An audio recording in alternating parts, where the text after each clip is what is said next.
Okay, friends, let's get into this. This is Maggie. First guitar, my 1968 Dixon Hummingbird. This was my first guitar ever given to me by my grandmother. This was my great-grandmother's guitar. Incredible instrument right here. Most of the songs I've ever written have been on this guitar. No matter the genre, this guitar. This guitar has seen me through a lot in my lifetime. I started playing guitar when I was about 12 or 13, and this is what started the magic for me. Just a few quirky things here. It says Maria. This is my daughter's name. That bracelet has been on there since she was a baby. The bridge here, there's no bone or plastic or anything, no string rests. I just rest the strings directly on the metal, and this guitar sounds wonderful for it. So that's that on my 1968 Dixon Hummingbird. Is my 1952 Gibson J45 named Elma Marie. My dad recently gave me this. This was my grandfather's guitar. He picked it up in the 50s. Again, it's a 1952 Gibson in, the best condition you could ever imagine 1952 Gibson to be in. It's beat to hell, but it's an excellent guitar. This sounds just as good, if not better, than my Dixon. Probably better, but this one's fresh to me. At some point in the 80s, I would assume, my grandfather had these Grovers put on, and as well as a acoustic pickup installed. Probably in the late 80s or early 90s, somewhere in there. There's scratches on the front. My dad says that these marks here are teeth marks from my uncle when he was a child. So again, another one of my prized possessions right here. This 1952 Gibson J45. Next is my 1969 Aria thin line Tele with the F hole. This guitar was also my grandfather's. It was gifted to me probably 10 or 12 years ago. My uncle had it, but again, this was my grandfather's. My grandfather had an epic collection as well, so a few of his things ended up with me. So there's that. It wasn't really in usable condition when I got it. The neck was fine. Tuners have always been fine. These are 1970 stock Telecaster pickups that I picked up. Pickguard is new. I had to modify it a little bit. I put a Les Paul style switch in it. I like that a little better. Put the black knobs on there along with the pickguard here. The original pickguard was white, kind of a cream, but not like a standard cream. It was cream from like years of just sitting around. But anyway, this is my 1969 Aria Telecaster. This is my 1956 Silvertone flat top acoustic. These old Sears models were, pretty popular back in the day. Just about anybody could get their hands on it. Everything's stock on this. Nothing has been changed to this whatsoever. It is exactly the same as it would have been in 56. This was also my grandfather's. I call this one Aubrey. Again, this is my 1956 Silvertone. Actually, one of my more recent guitars that I've acquired. I traded this for the T60 and that I did a video on a while back. This is the 1979 Aria Pro 2 NK700, the noise killer. These are active pickups in here. This was not stock. I don't know when or where or why this got a Bigsby. The Bigsby is really irrelevant on this guitar.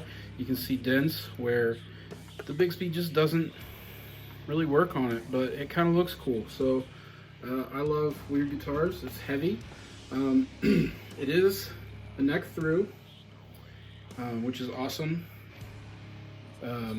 Needs a new machine head, but I'll probably never find one because I've looked and looked and they're pretty rare, it seems. So it's really awesome. The nut here is brass, which is cool. The back plates, the battery plate here is brass, as well as the this cavity cover. It's all brass. So I don't really know much about this guitar. I don't know anything about it. There's only ever been 2 listings on Reverb for this kind of guitar, and this guitar was one of them. The guy I traded with locally here had it posted for a while, so he didn't know much about it.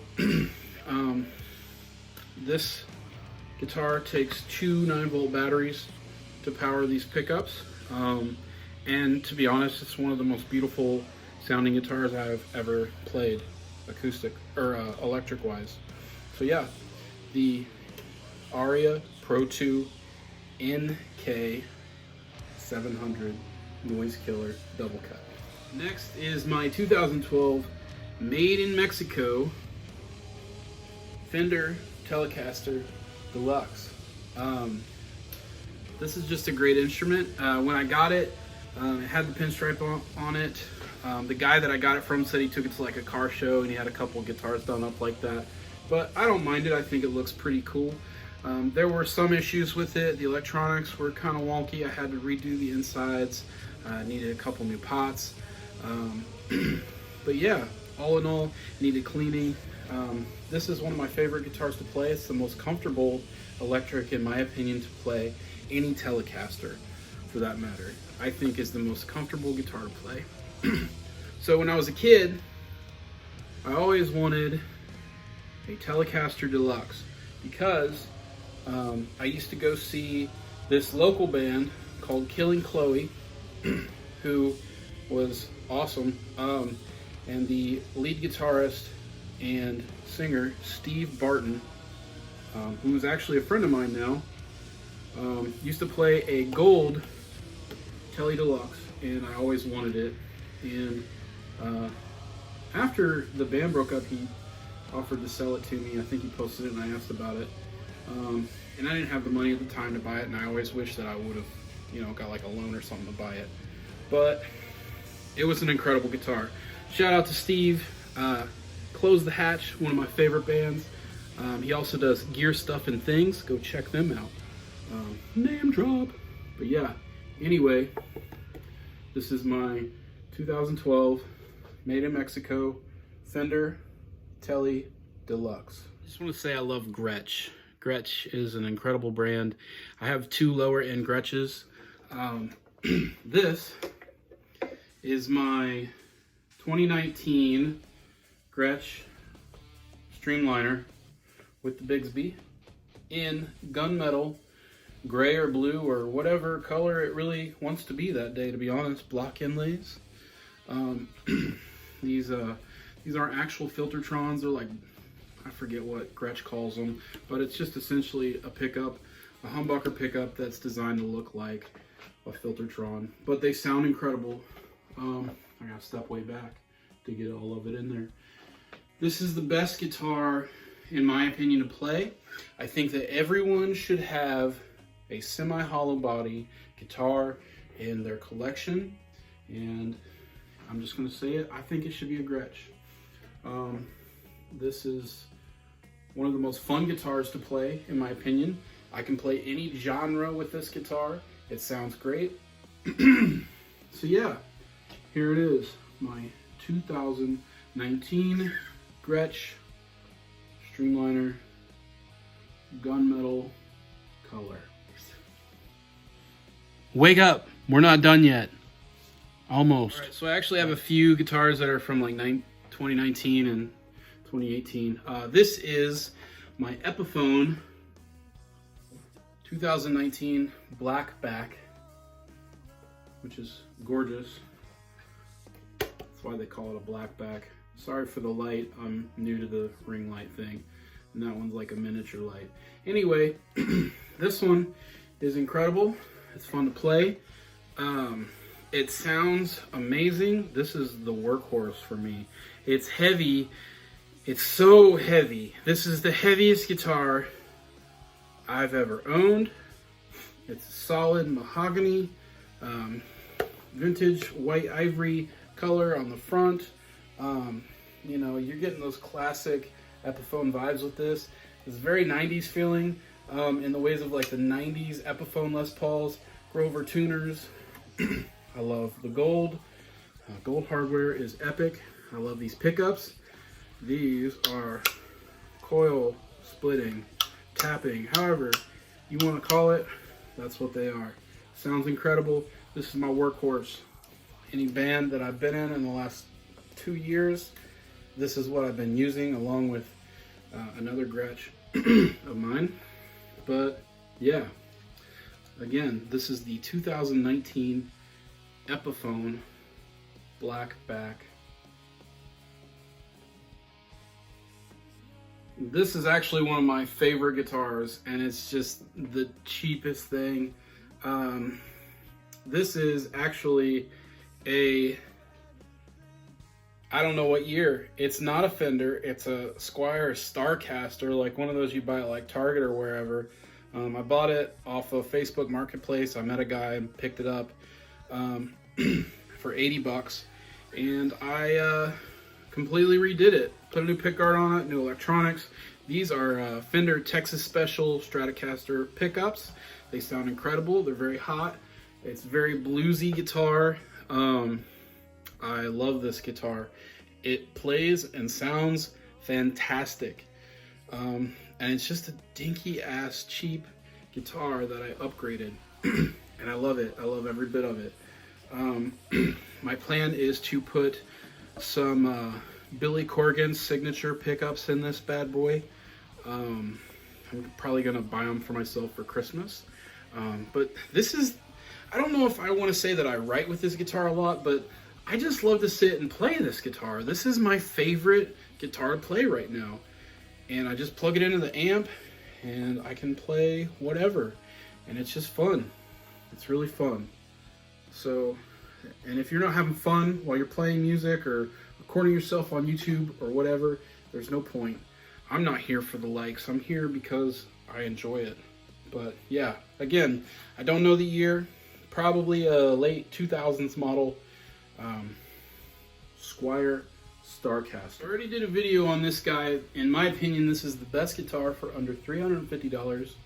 This is the Gretsch Jet Duo Electromatic, bolt-on neck. I'm not going to talk much about this. This is my other workhorse.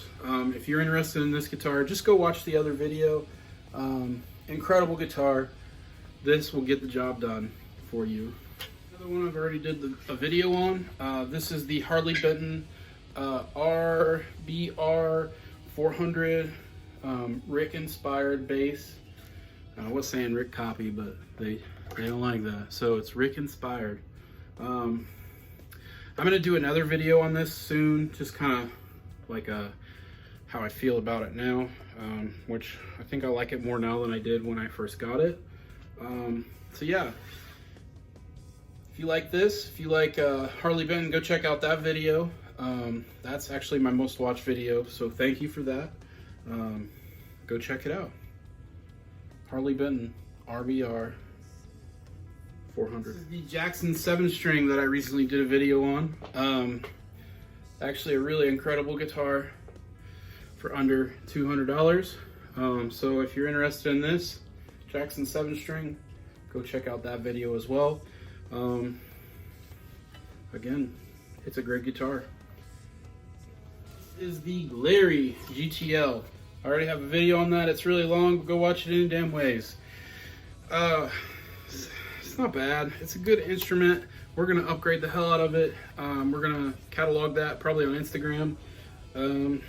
So yeah, Larry GTL. That was it. I hope you liked it. Again, please like, share, and subscribe on Facebook and Instagram, as well as here on YouTube. So thanks again. Have a good night, and we'll see you soon for another video.